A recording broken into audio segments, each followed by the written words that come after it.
রাহুল যখনই তার স্ত্রী অর্পিতাকে টাকা পাঠাতো সে সেটিকে অনিচ্ছাকৃত উপহার হিসেবে মার্ক করত।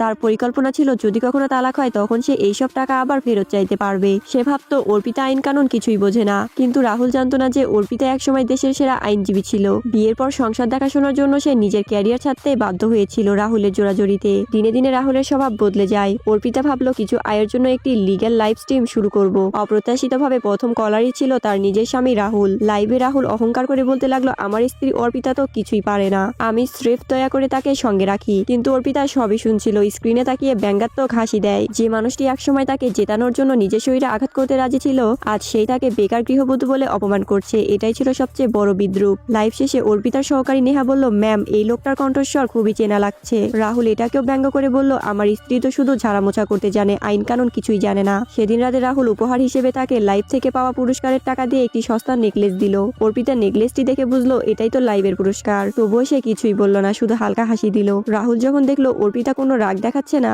তখন সে একটি লাল খামে টাকা পাঠালো, তার উপরে লেখা ছিল অনিচ্ছাকৃত উপহার। ঠিক তখনই রাহুলের ফোনে ফ্ল্যাটিং মেসেজ এলো। অর্পিতা সেটা দেখে বুঝলো তার জীবনে আগে থেকেই আরেকজন আছে। সামান্য কারণে রাহুল রান্নাঘর থেকে বেরিয়ে এসে অর্পিতাকে বকতে লাগলো, তুমি বাজার করলে না কেন? তারপর সে দেখে অর্পিতা তার ফোন হাতে ধরে আছে। রাহুল রেগে গিয়ে ধাক্কা দিয়ে ফেলে দিল। পড়ে যাওয়ার পর আবার ভান করলো যেন তাকে সাহায্য করছে। একটু পরেই ফোন এসেছে বলে নাটক করে বাড়ি থেকে পালিয়ে গেল। কিছুক্ষণের মধ্যেই রাহুলের বন্ধুদের কাছ থেকে অর্পিতা জানতে পারলো রাহুল বারে আছে। অর্পিতা সরাসরি বাড়ি গিয়ে সব ভিডিও করে নিল। রাহুল কিছুই বুঝতে পারলো না। তারপর অর্পিতা একটি ফেক অ্যাকাউন্ট দিয়ে রাহুলের সাথে যোগাযোগ করলো এবং তাকে ডিভোর্স কেস করানোর প্রস্তাব দিল। রাহুল খুশি হয়ে সেই ভুয়া আইনজীবী অর্থাৎ অর্পিতাকে ধন্যবাদ জানিয়ে 1 লাখ টাকা পাঠিয়ে দিল। অর্পিতা নিজেই ডিভোর্সের এগ্রিমেন্ট তৈরি করে তাকে পাঠালো। এদিকে নিজের পুরনো আইনজীবী গুরুগুপ্ত সেন স্যারের সঙ্গে দেখা করে সে জানালো, আমি আবার কাজে ফিরতে চাই। স্যার হাসি মুখে বলল, তোমার পুরনো আগুন আবার ফিরে এসেছে। কোর্টের তারিখ যতই কাছে আসতে লাগলো অর্পিতা তার ঘরের দেয়ালে ঝোলানো পুরস্কারগুলোর দিকে তাকিয়ে নিজের আগের শক্তিটা অনুভব করছিল। ঠিক তখনই রাহুল হঠাৎ দরজা ঠেলে ভিতরে ঢুকে গেল।